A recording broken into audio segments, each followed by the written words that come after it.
यहाँ पर इस इमेज के द्वारा हम समझने की कोशिश करेंगे हमारे बॉडी में जो मोटर फंक्शन को कंट्रोल करने के लिए कॉलम्स हैं वो तीन तरीके से। जब न्यूरल ट्यूब डेवलप हो रहा होता है तो किस तरीके से इसका डेवलपमेंट होता है, पहले ये स्फेरिकल हॉलो बॉडी के तौर पर होता है।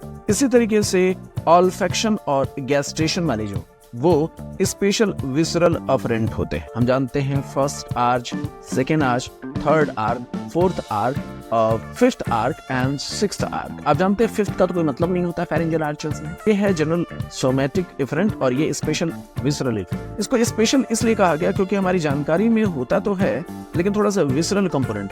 नमस्कार, आज का हमारा टॉपिक है क्रेनियल नर्व न्यूक्लियाई और उससे संबंधित कॉलम्स को लेकर। आगे बढ़ने से पहले मैं आपको बता दूं हमारे पास क्रेनियल नर्व के 12 नंबर्स होते हैं, जिसमें से क्रेनियल नर्व नंबर 1 और क्रेनियल नर्व नंबर 2 इसके कोई न्यूक्लियाई नहीं होते, इसकी न्यूक्लियाई नहीं होती है। बाकी क्रेनियल नर्व नंबर 3 से लेकर 12 तक जब हम जाते हैं तो इन सब के अपनी न्यूक्लियाई और उनके कॉलम होते हैं। मकसद आज का जानने का ये है कि इंडिविजुअल नर्व्स के बारे में पढ़ने से पहले हम फंक्शनल कॉलम के बारे में जान लें, कैसे काम हमारा ब्रेन करता है, किस क्रेनियल नर्व की मदद से करता है, उस जो हमारा ब्रेन हमारे बॉडी में डिफरेंट तरीके के फंक्शन करता है, जैसे कैसे क्या क्या काम करता है। आप देखिए ना, मैं आपसे इंटरेक्ट कर रहा हूं, आपको देख रहा हूं, ये भी एक काम। अगर मेरे सामने कोई चीज रखी हुई है तो मैं इसे सूंघ रहा हूं, ये भी एक अफरेंट फाइबर्स है ना। अगर सूंघ करके मैंने कुछ खा लिया तो क्या हुआ, हमारे सलाइवरी ग्लैंड्स उसके रिस्पॉन्स में सलाइवा सिक्रीट कर रहे होते हैं। इसके बाद नीचे की ओर जा रहा होता है फूड नीचे जाते ही क्या होता है, डाइजेशन शुरू हो जाता है।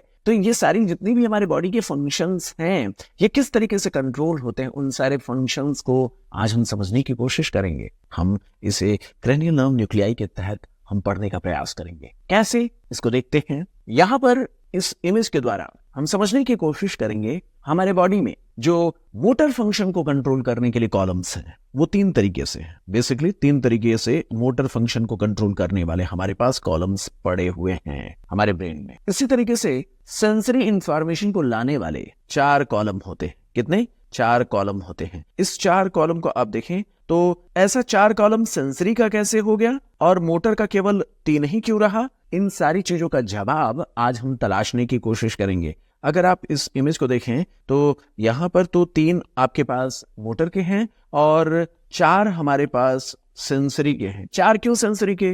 इसका जवाब तलाशने की कोशिश करेंगे। ये कॉलम किस चीज से संबंधित है उसका तलाश हम करने का प्रयास करेंगे और ये डेवलप कैसे हुए उन पर भी आज हम बात करने वाले हैं। आगे बढ़ने से पहले थोड़ा सा हम डेवलपमेंटल लेवल पर बात करते हैं। जब न्यूरल ट्यूब डेवलप हो रहा होता है तो किस तरीके से इसका डेवलपमेंट होता है, पहले ये स्फेरिकल हॉलो बॉडी के तौर पर होता है। इसमें ऊपर की ओर एलआर प्लेट होता है। क्या होता है दोस्तों? LR plate. और नीचे की ओर होता है बेसल प्लेट। इस एलआर प्लेट और बेसल प्लेट के बीच में होता है सल्कस लिमिटेंस। ये इनके बीच में एक लिमिट तय करता है। होता ये है जैसे जैसे डेवलप होगा एलआर प्लेट साइड वाइज चला जाएगा। साइड वाइज क्यों मैं बोल रहा हूं?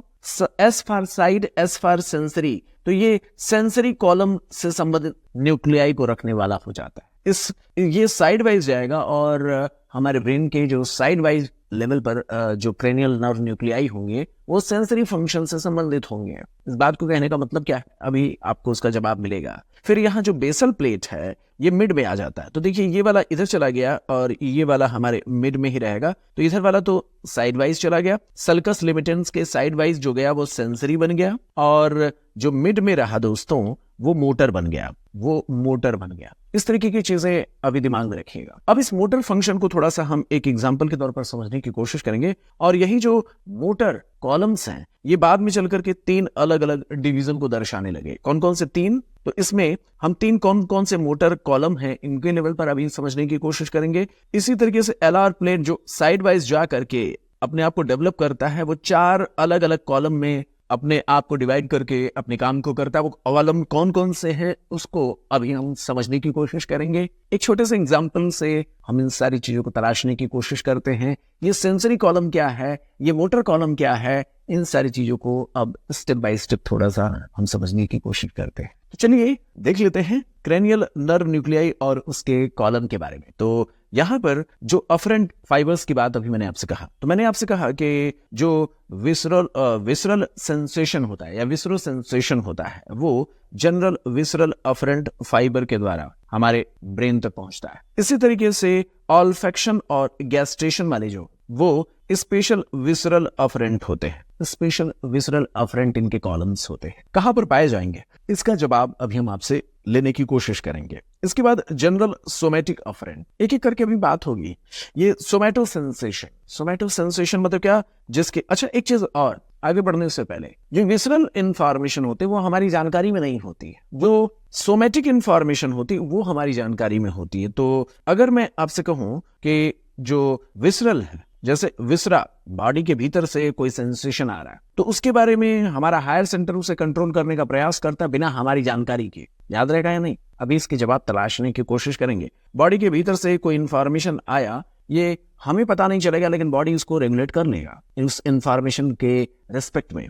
ऐसे ही आप देखें जो हमारा स्पेशल विसरल अफरेंट, ये स्पेशल विसरल अफरेंट इसीलिए इसको कहा गया क्योंकि ये विसरा से तो आता है लेकिन हमारी जानकारी में होता है। ये थोड़ा सा अलग है, ये सूंघने और टेस्ट से संबंधित होता है। याद रहेगा। चलिए अब मैंने आपसे कहा सोमैटिक है और जनरल सोमैटिक यानी जनरलाइज्ड हमारे बॉडी में जो भी चेंजेस हो रहे होते हैं उसको समझने की, जो परसीव करने की हमारे बॉडी में ताकत होती है, क्षमता होती है। जैसे प्रेशर को, पेन को, टच को, टेम्परेचर को, वाइब्रेशन को, तो वो सोमैटो सेंसेशन, जिसकी सोमैटिक का मतलब क्या, जो हमारी जानकारी में हो। विसरल का मतलब क्या, जो हमारी जानकारी में नहीं है। जैसे आपके हार्ट बीट बढ़े, उसको कैसे कंट्रोल करना, आपके बॉडी के भीतर हार्ट बीट बढ़ा, ब्लड प्रेशर डिसरेगुलेटेड, उसको कैसे रेगुलेट करना है, ये हमारी बॉडी जानती है। तो वो विसरो सेंसेशन कैसे हमारी बॉडी के इंटरनल पार्ट से आ रहे होते हैं उसके बारे में बात। ऐसे ही जब हम, ये थोड़ा सा अलग सा है कि विसरल भी है लेकिन हमारी जानकारी में होता है, जैसे स्मेल को और सूंघने की क्षमता और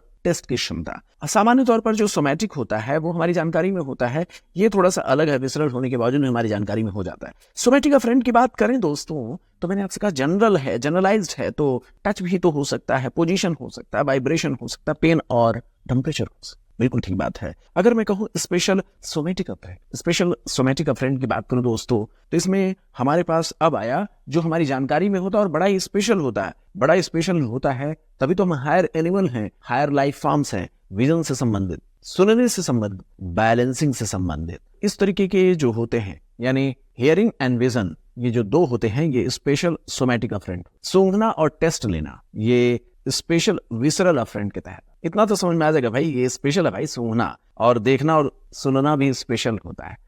ये लोअर लाइफ फॉर्म्स के पास ये अवेलेबिलिटी नहीं हो। ठीक बात। अब यहाँ देखिए जनरल विसरल अफरेंट और जनरल सोमैटिक अफरेंट, इनके बारे में भी आपको पता होना चाहिए। सामान्य तौर पर जो हमारे कॉलम्स होते हैं वो इसी तरीके से होते हैं। सामान्य तौर पर हमारे पास जनरल विसरल अफरेंट होता है, जनरल सोमैटिक अफरेंट होता है और स्पेशल सोमैटिक अफरेंट होता है। इस तरीके की चीजें होती है, बीच में इसको भी याद रखें। ठीक बात है। चलिए अब ये अफरेंट की बात अगर कर लिए तो मोटर कैसे काम करता है उसको देख लेते हैं। मोटर जो फाइबर्स मोटर फंक्शन से संबंधित होते हैं। अभी थोड़े दिनों पहले हमने पढ़ा था फेरेंजियल आर्चेस के बारे में। हमारे पास कितने आर्चेस की जानकारी है, हम जानते हैं first arch, second arch, third arc, fourth arc, fifth arc and sixth arc. आप जानते हैं फिफ्थ का तो कोई मतलब नहीं होता फेरेंजियल आर्चेस में। हमारे पास फर्स्ट आर्क जो होता है ये मैस्टिकेशन से संबंधित मस्कुलर कंट्रोल को रखता है, मस्कुलर कंट्रोल मैस्टिकेशन से संबंधित। सेकेंड आर्क जो होता है ये फेशियल एक्सप्रेशन, जो मैं आपको फेशियल एक्सप्रेशन देकर के समझाने का प्रयास कर रहा हूँ, मुस्कुरा रहा हूँ,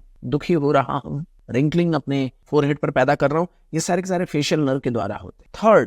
थर्ड, फोर्थ एंड सिक्स्थ जो फेरेंजियल आर्चेस होते हैं, आपको पता होना चाहिए फेरेंजियल आर्चेस का जो इंपॉर्टेंस होता है वो क्या होता है, हेड एंड नेक के लेवल पर जो मस्कुलर कंट्रोल होता है उससे संबंधित हो। याद रखेंगे, अभी रट लीजिए। फेरेंजियल आर्चेस का मतलब क्या होता है, हेड और नेक के रीजन में जो मस्कुलर कंट्रोल होता है उसको कंट्रोल करना है। तो अभी मैंने आपसे कहा मैस्टिकेशन को कंट्रोल करना है, आर्च नंबर 1। पूरे फेशियल एक्सप्रेशन के मोटर कंट्रोल करने हैं तो आर्क नंबर 2 फेशियल नर्व। इसके बाद आपको पता होना चाहिए फेस पर कोई सेंसेशन भेजना होता है तो वो किसके द्वारा जाता है दोस्तों, बताइए। जो सेंसेशन जाता है वो ट्राइजेमिनल के द्वारा आता है। मोटर जो फेशियल एक्सप्रेशन बनते हैं वो 7th के द्वारा बनते हैं। ये सारी चीजें अभी आगे हम आपके साथ डिस्कस करेंगे। एक चीज और, जो फर्स्ट आर्क जो होता है मैस्टिकेशन से संबंधित होता है, वो mandibular division, third division of trigeminal से कंट्रोल होता है। सारी चीजें अभी बाद में आएंगी। अब बिल्कुल घबराइएगा नहीं, अभी थोड़ा सा पेशेंस रखिए। तो ये मसल्स का मैस्टिकेशन फर्स्ट आर्क से, मोटर कंट्रोल, फेस का कंट्रोल हम सेकेंड आर्क से। फिर मैंने आपसे कहा नेक की ओर आ जाइए। नेक में क्या क्या है? पैलेट है,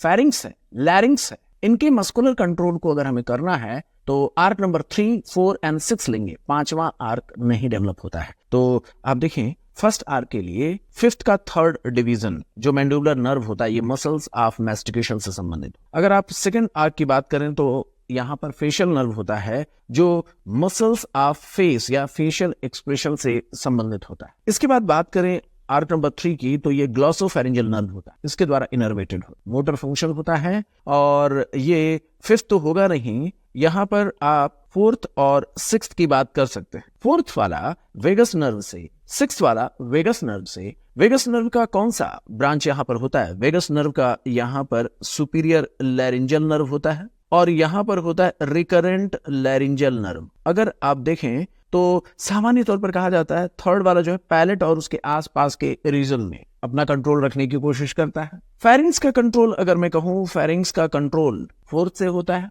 हालांकि फेरिंग्स का कंट्रोल और थोड़ा पैलेट का कंट्रोल भी फोर्थ रख लेता है। अगर मैं लैरिंग्स के कंट्रोल की बात करूं तो सामान्य तौर पर सिक्स्थ वाले से संबंधित होता है। लैरिंग्स के जो इंटरनल कंट्रोल होते हैं वो इसी से। इस पर बहुत विस्तार से बात हुई है, फेरिंजियल आर्चेस पर जब हमने बात किया उसको आपको देखना होगा। अभी सिर्फ आपको ये समझना है जो फेरिंजियल आर्चेस होते हैं वो SVE होते हैं।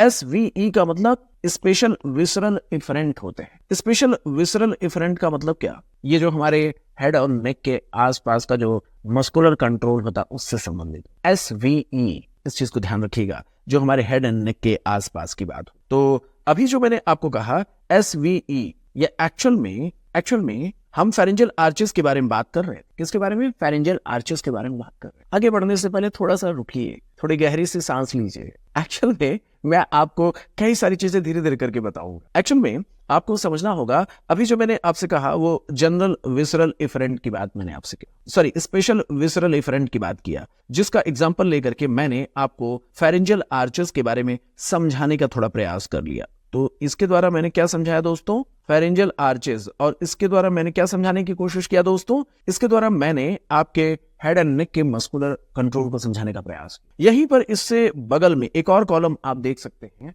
General somatic efferent. General somatic, अच्छा जनरल है, विसरल नहीं है, सोमैटिक है। सोमैटिक यानी हमारे कंट्रोल में है। बिल्कुल, ये हमारे कंट्रोल में होता है, ये हमारे कंट्रोल में काफी हद तक होता है। और इसके लिए आप बात करेंगे तो जनरल सोमैटिक इफरेंट में, जनरल भी है, बहुत स्पेशल नहीं है। जनरल सोमैटिक इफरेंट की बात कर रहे हैं, हमारे कंट्रोल में भी है लेकिन सामान्य है, यानी आई बॉल का मूवमेंट। अपने सर्वाइवल के लिए हम आई बॉल को मूव करते रहते हैं। तो देखिए 3, 4, 6 इसमें आ जाएंगे, क्रेनियल नर्व नंबर 3, 4, 6 आ जाएंगे। ठीक है, इसी तरीके से हम अपने जीभ को आवश्यकता अनुसार बोल करके घुमाते रहते हैं। तो जो टंग का मूवमेंट होता है ना, वो क्रेनियल नर्व नंबर 12 से संबंधित। हाइपोग्लॉसल न्यूक्लियस के बारे में इसलिए हम यहाँ पर बात करें, थोड़ा समझते रहे। अभी पूरी पिक्चर अभी मैं आपको खोल दूंगा, लेकिन अचानक से खोलूंगा तो आपको समझ में नहीं आएगा चल क्या रहा है। एक एक टर्म को समझने की कोशिश करिए। ये है जनरल सोमैटिक इफरेंट और ये स्पेशल विसरल इफरेंट। इसको स्पेशल इसलिए कहा गया क्योंकि हमारी जानकारी में होता तो है लेकिन थोड़ा सा विसरल कंपोनेंट। ये सोमैटिक इसलिए है क्योंकि जब हम चाहते हैं तो उधर ही आई बॉल हम घुमा लेते हैं, जो चाहते वो बोलते हैं, इसलिए हम इसके बारे में बात कर रहे हैं। आई बॉल का जो क्रेनियल नर्व होता है और जो टंग का होता है उसको ले लेते हैं। फिर इसी के जस्ट बगल में जिसको मैंने कहा ये भी हेड एंड नेक का ही संबंधित पार्ट है। तो ये दो तो हो गए हमारे हेड एंड नेक के पूरी कंट्रोल को लेकर के, इसको और इसको आप समझ सकते हैं। इसमें मैंने कहा फेरिंजियल आर्चेस के बारे में आप देख लीजिए। आपको पता होना चाहिए जब आप 10th की बात करते हैं तो आप सामान्य तौर पर 10th जो 11 के साथ जुड़ा होता है, इसलिए इसको आप पढ़ते हैं ना, इसको स्पाइनल एसेसरी नर्व कहते हैं, इसको वेगल नर्व कहते हैं, वेगस नर्व कहते हैं। इन दोनों को मिला करके स्पाइनल एसेसरी नर्व कह दिया जाता है, सॉरी स्पाइनल एसेसरी और वेगल नर्व को मिला करके वेगल एसेसरी नर्व कह देते हैं, क्योंकि 10 और 11 लगभग साथ साथ चल रहे होते हैं। इस चीज के बारे में आपने जुगुलर फोरामेन में भी पढ़ा था, याद है? रिकॉल करिए, जब हम फोरामेन के बारे में पढ़ रहे थे। तो इसलिए 10 है, इसके बगल में हम 11 भी लिख देते हैं। ये न्यूक्लियस एम्बिगुअस, इसका इससे संबंधित जो न्यूक्लियाई होते हैं वो न्यूक्लियस एम्बिगुअस होता है। ये फेरेंजियल आर्चेस के बारे में बात हुई है दोस्तों, रिकॉल रहेगा। चलिए थोड़ा थोड़ा जल्दी जल्दी चलते हैं हम। अब मैंने इतनी दो चीजें आपको बता दी हैं। अब यहाँ पर जनरल सोमैटिक इफरेंट की जो हमने आपसे बात किया, जनरल सोमैटिक इफरेंट, इस चीज को थोड़ा सा देखिए। जनरल सोमैटिक इफरेंट की इस चीज पर आपसे सवाल कई बार पूछे गए हैं। ये सोमैटिक मसल जो हेड एंड नेक के होते हैं, सोमैटिक मसल हमारी जानकारी में काम कर रहे होते हैं। कौन से? एक्स्ट्राऑक्युलर मसल और टंग के मसल्स की बात हम यहाँ पर आपके साथ कर रहे होते हैं। तो एक्स्ट्राऑक्युलर मसल और टंग के मसल्स की बात हम यहाँ पर कर रहे होते हैं। एक बार देख लेते हैं। आप सामान्य तौर पर देखिए, जो टंग की जो मसल्स होती हैं ये नीचे की ओर होती हैं। इसमें कई सारे मसल्स, इंट्रिंसिक मसल, जीनियोग्लॉसस, हाइपोग्लॉसल, स्टाइलोग्लॉसस। ग्लॉसस मतलब टंग होता है ना, और उसके कुछ अपने इंट्रिंसिक मसल्स। ये सारे के सारे अपने मोटर फंक्शंस को कैसे कोरिलेट यहाँ पर करते हैं दोस्तों? कैसे कोरिलेट करते हैं? तो ये होता है हाइपोग्लॉसल नर्व के द्वारा। ठीक, तो ये क्या है? ये है क्या? ये है general somatic efferent. Efferent motor control, efferent motor control की बात हम करते हैं। टंग का सारा इसी से होता है। एक यहाँ एक्सेप्शन मिलेगा, वो होगा आपका फोर्थ आर्क। फोर्थ आर्क के मामले में आप देखेंगे एक जो पैलेटोग्लॉसस नर्व होती है, सॉरी पैलेटोग्लॉसस जो होती है वो फोर्थ आर्क से सप्लाइड होती है। वेगस नर्व इसके लिए अपना काम कर रहा है, याद रहेगा। तो जो फोर्थ आर्क होता है दोस्तों, जो पैलेटोग्लॉसस वाले मामले से जो मसल होती है वो वेगस नर्व से सप्लाइड होती है। बाकी मैक्सिमम जो होता है वो मोटर अपनी सप्लाई के लिए हाइपोग्लॉसल नर्व की मदद देता है, क्रैनियल नर्व नंबर 12 की मदद देता है। तो यहाँ पर आप इस चीज को समझ सकते हैं, हाइपोग्लॉसल नर्व की। हाइपोग्लॉसल नर्व मीन्स क्या? क्रैनियल नर्व नंबर 12 की मदद लेता है। आप पैलेटोग्लॉसस, पैलेट वाला है, तो सामान्य तौर पर जो पैलेट का हिस्सा होता है ना वो फोर्थ से जुड़ा होता है, फोर्थ फेरेंजियल आर्च से जुड़ा हुआ होता है। पैलेट का जो डेवलपमेंट है उसका शेयर काफी हद तक, पैलेट का जो शेयर मींस जो कंट्रीब्यूशन होता है वो फोर्थ फेरेंजियल आर्च से होता है।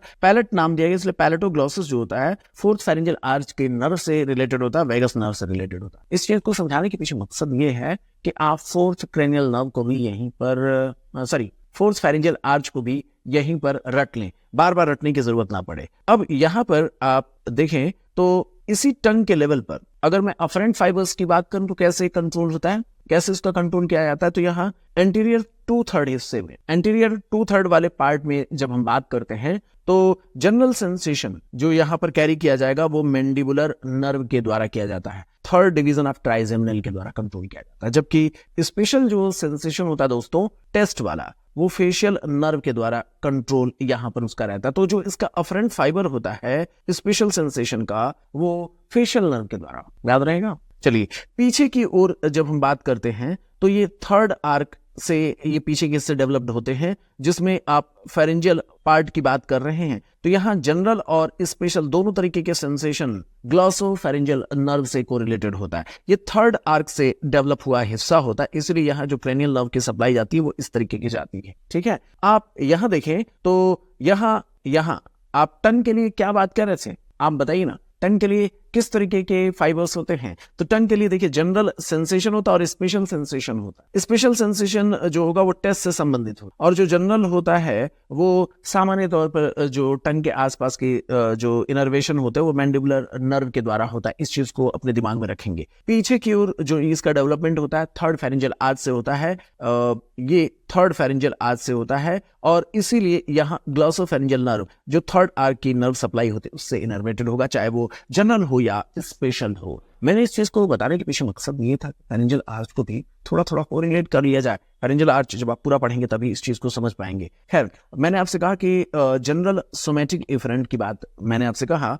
और इसमें हेड एंड नेक के मसल्स की बात किया। इसमें मैंने जनरल सोमैटिक इफरेंट की जो बात की, इसमें सोमैटिक मसल्स जो एक्स्ट्राऑक्युलर मसल्स हैं, टंग के मसल्स हैं, उनके लेवल पर बात किया दोस्तों। और मैंने आपको बताया कि ये जो भी चीजें कंट्रोल हो रही हैं ये हमारे हायर सेंटर से कंट्रोल हो रही है। कहां से कंट्रोल हो रही है? हायर सेंटर से कंट्रोल हो रही है। और आपको एक चीज समझना होगा कि जो ये हायर सेंटर है वो ब्रेन स्टेम का हिस्सा इसे कंट्रोल करता है। कौन सा हिस्सा दोस्तों? ब्रेन स्टेम का हिस्सा इसे कंट्रोल कर रहा होता है। कैसे? चलिए इसको दिखाने का प्रयास करते हैं। ब्रेन स्टेम कैसे बनता है ये चीज आप एक बार याद करने की कोशिश करें। ब्रेन स्टेम बनता है किससे बनता है? मिड ब्रेन से। और किससे बनता है? पॉन से। और किससे बनता है? मेडुला से। तो आपको याद रखना होगा जो मिड ब्रेन होता है वहां पर क्रेनियल नर्व नंबर 3 और 4 की न्यूक्लियाई होती है। इसके बाद अगले चार जो क्रेनियल नर्व होते हैं 5, 6, 7 और 8 उसके न्यूक्लियाई पॉन्स के हिस्से में होते हैं।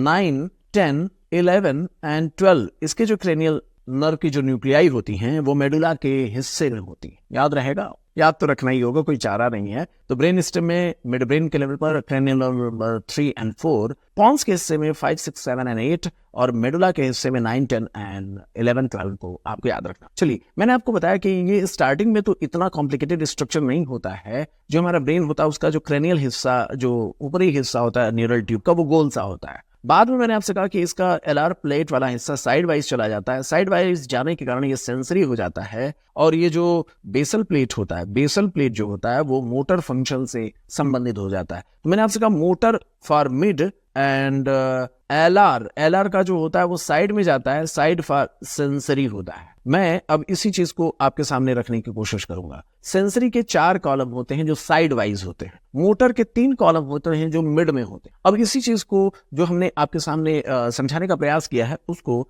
आपके सामने और अच्छे से रखने की कोशिश करेंगे। तो अब चल लेते हैं, इन सारी चीजों को देखने की कोशिश करते हैं कैसे हम इसे कोरिलेट कर पाएंगे। और ये ओपन बुक के जैसा होता है। एक्चुअल में क्या होता है कि जब आप देखेंगे तो इसमें जो 1, 2, 3 ये मोटर से संबंधित हैं, 4, 5, 6, 7 ये सेंसरी से संबंधित हैं, 3 और 4 आपस में कार्बन कॉपी होते हैं। ऐसे ही 2nd और 5th वाला जो होता है ये कार्बन कॉपी होता है। पहला और छठा वाला कार्बन कॉपी होता है। नहीं समझ में आया? चलिए मैं दिखा देता हूं, उसको समझ में आ जाएगा। देखिए, मैंने अभी आपसे कहा पहला और छठा ये कार्बन कॉपी होते हैं। देख लीजिए, आप खुद भी इस चीज को जस्टिफाई कर लेंगे। ये पहला और छठा नाम के आधार पर भी हम इसे जस्टिफाई कर सकते हैं। जनरल सोमैटिक इफरेंट, पहले वाले का नाम क्या है? General somatic efferent. 6 वाले का नाम क्या है दोस्तों? General somatic efferent. एक्चुअल में 3 यहां हैं और ये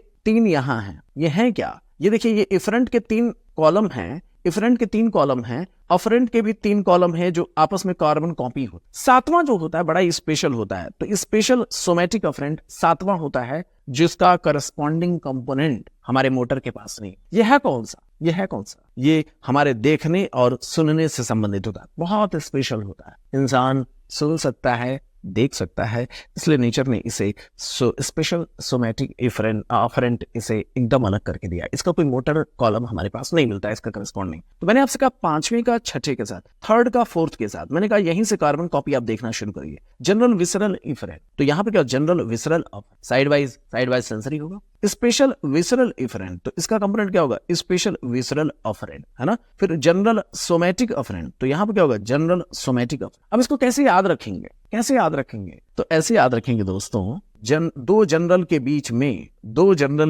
में स्पेशल लोग होते हैं। जनरल मतलब सामान्य लोगों के बीच में क्या होगा? स्पेशल लोग। और आपको पता है कैसे याद रखेंगे? बहुत आसान, नाम तो बहुत ही आसानी से याद किया जा सकता है। 2 सामान्य लोगों के बीच में, सिंपल लोगों के बीच में स्पेशल लोग रहे। स्पेशल बड़ा प्रोटेक्शन में रहे। फिर आपको पता होना चाहिए हमारे बॉडी में सोमैटिक बाहरी कंट्रोल ज्यादा होता, सबसे बाहर बाहरी कंट्रोल ही तो होता है। सबसे पहले आप बाहरी कंट्रोल को लिखेंगे सबसे नंबर 1 पे, और उसके बाद विसरा में बहुत बड़ा हमारा विसरा है जिसकी जानकारी हमें नहीं होती है। आप देखिए कितने सेंसेशन को आप पहचान पाते हैं? अब बताइए कितने सेंसेशन को आप पहचान पाते हैं? कुछ ही सेंसेशन को तो आप पहचान पाते हैं, मैक्सिमम सेंसेशन हमारी जानकारी में होता ही नहीं। यानी विसरल जो कंपोनेंट होता है हमारे पास ज्यादा होता है, तो इसलिए देखिए 2 विसरल हमारे पास है। ठीक है, सोमैटिक तो बहुत कम होता है। स्किन की ऊपरी लेयर के ही सेंसेशन को तो हम पकड़ पाते हैं, बाकी सारे तो हम पकड़ ही नहीं पाते हैं। तो ये जो सोमैटिक वाला है ये थोड़ा, विसरल वाला ज्यादा है, याद रहे।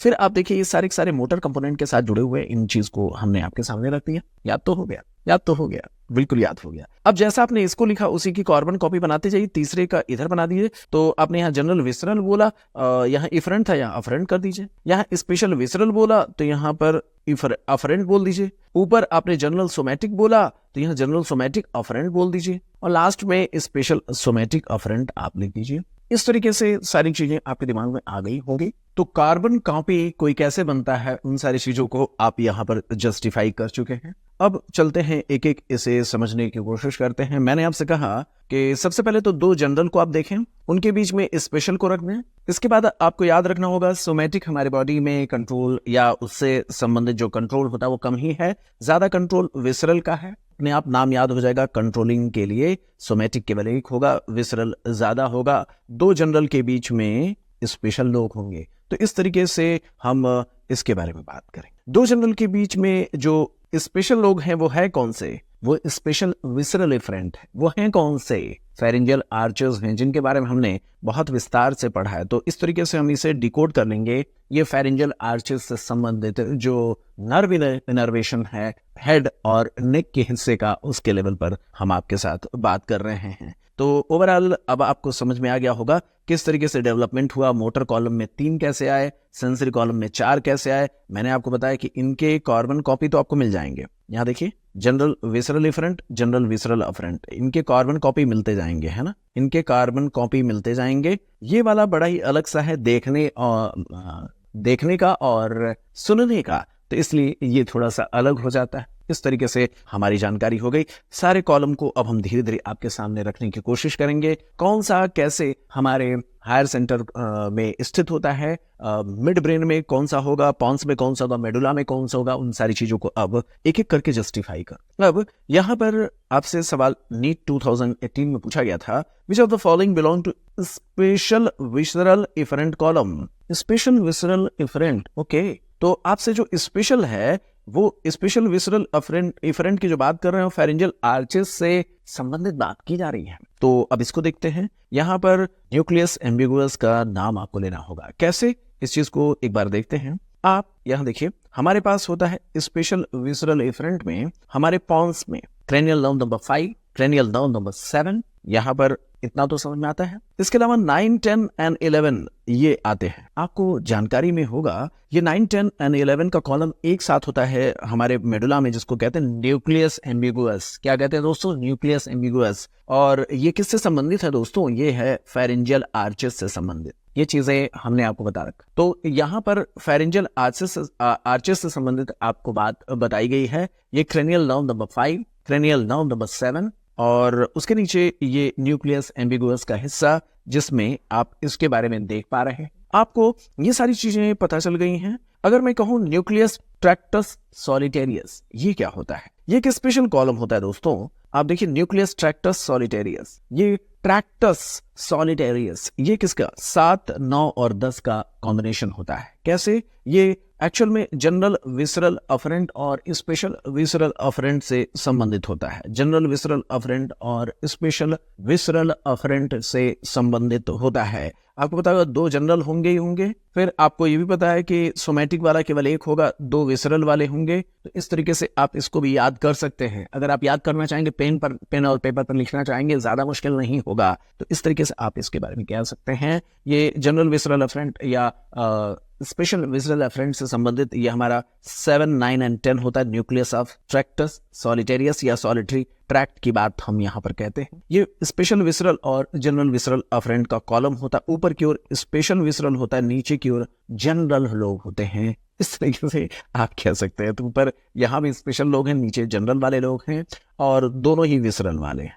है ना, विसरा से आने वाले इंफॉर्मेशन लेते हैं। डॉर्सल न्यूक्लियस ऑफ वेगस, ये क्या होता है? ये जनरल विसरल एफरेंट से संबंधित होता है। ये स्पेशल विसरल की बात की गई है। आप देखें, वेगस के डॉर्सल न्यूक्लियस की बात कही जा रही है, जो सामान्य तौर पर कार्डियक मसल के इंफॉर्मेशन को लेकर के आ रहा होता है। जनरल विसरल एफरेंट होते हैं सामान्य तौर पर। मेसोसेफेलिक न्यूक्लियस ऑफ ट्राइजेमिनल, इसके बारे में आगे मैं आपको बताऊंगा। क्या? मेसोसेफेलिक न्यूक्लियस ऑफ ट्राइजेमिनल के बारे में अभी जब हम आगे आपसे बात करेंगे तो उस समय मैं आपको बताऊंगा। ये जनरल सोमैटिक एफरेंट होता है। तो ये प्रोप्रियोसेप्शन से संबंधित होता है। अभी इस पर बात होगी। चारों ऑप्शन को मैं आपको एक एक करके दिखाऊंगा। ये सवाल इसलिए आपके सामने रखने की कोशिश किया कि जिस बारे में हम पढ़ रहे हैं बहुत टफ होता है समझना। थोड़ा थोड़ा करके करेंगे, कॉपी एंड पेन का इस्तेमाल करेंगे, चीजें समझ में आ जाएंगी। तो अभी मैंने कहा आपसे जनरल सोमैटिक एफरेंट, और इसमें मिड ब्रेन के भीतर क्रेनियल नर्व नंबर 3, 4 और इसके बाद 6 ये जनरल सोमैटिक इफरेंट है, जनरल सोमैटिक इफरेंट है। और इसमें क्या होता है, आई बॉल के मसल्स की बात होती है और इसके अलावा टंग के मसल्स की बात होती है। ये चीज अभी हमने देखा था, जनरल सोमैटिक इफरेंट की बात हुई थी। जनरल सोमैटिक इफरेंट में आई बॉल और टंग के मसल्स की बात हो रही थी, हाइपोग्लॉसल न्यूक्लियस की बात हो रही थी। उसी चीज को यहाँ पर आपके सामने रखने की कोशिश की गई है। स्पेशल विसरल इफरेंट की बात करें तो ये फेरेंजियल आर्चेस से संबंधित होता है। इसमें जो फिफ्थ क्रेनियल नर्व होता है उसका थर्ड डिवीजन जो कि पॉन्स के हिस्से से रिलेटेड होता है उसकी बात हुई। इसके अलावा हमने बात किया सेवेंथ ये भी पॉन्स के हिस्से से ही इसका न्यूक्लियाई रिलेटेड होगा और उसके नीचे होगा न्यूक्लियस एम्बिगुअस जो होता है बेसिकली 9, 10th एंड 11 का एक कंबाइंड कॉलम होता है। अब इसके बाद जनरल विसरल इफरेंट की बात आती है। इसमें कौन सा आता है, इसमें स्फिंक्टर प्यूपिलाई वाली जो मस्कुलर कंट्रोल होती है, जो एडिंगर वेस्टफॉल वाली बात आती है। तो ये जनरल विसरल इफरेंट होती है जो प्यूपिल के कॉन्स्ट्रक्शन से संबंधित होती है, एडिंगर वेस्टफॉल वाली न्यूक्लियाई, उसकी बात हम करते हैं। तो वो जनरल विसरल इफरेंट वाले कॉलम से संबंधित होती है। इसके अलावा सुपीरियर सैलिवेटरी और इंफीरियर सैलिवेटरी आएगा और डॉर्सल न्यूक्लियस ऑफ वेगस आएगा। हम इसी चीज को लेकर के अभी आपके सामने बात कही गई थी ना, डॉर्सल न्यूक्लियस ऑफ वेगस। ये एक्चुअल में क्या होता है, जनरल विसरल इफरेंट। सामान्य तौर पर विसरा का यहाँ पर कंट्रोल रखने वाली बात होती है। यहाँ पर सामान्य तौर पर किसका, जनरल विसरल इफरेंट की बात होती है। दोस्तों जनरल विसरल इफरेंट में अगर हम डॉर्सल न्यूक्लियस ऑफ वेगस की बात कर रहे हैं, किसकी, यहाँ पर डॉर्सल न्यूक्लियस ऑफ वेगस की अगर मैं बात कर रहा हूं तो इसमें सीधे तौर पर आप देख पाएंगे इस लेवल पर ये इफरेंट फाइबर्स की बात कर रहा है, जनरल विसरल इफरेंट की बात कर रहा है। हमारे हार्ट के लेवल पर हमें हार्ट को कंट्रोल करना तो जनरल विसरल इफरेंट से कंट्रोल करेंगे। न्यूक्लियस एम्बिगुअस को आपको मैंने दिखाया है, वो ये आप सुपीरियर सैलिवेटरी न्यूक्लियस और इंफीरियर सैलिवेटरी न्यूक्लियस के बारे में यहाँ पर देख सकते हैं। ये चीज आपके सामने रखने की कोशिश। ठीक बात, अगले लेक्चर में हम यहीं से अपनी बात को शुरू करते हुए आगे बढ़ेंगे।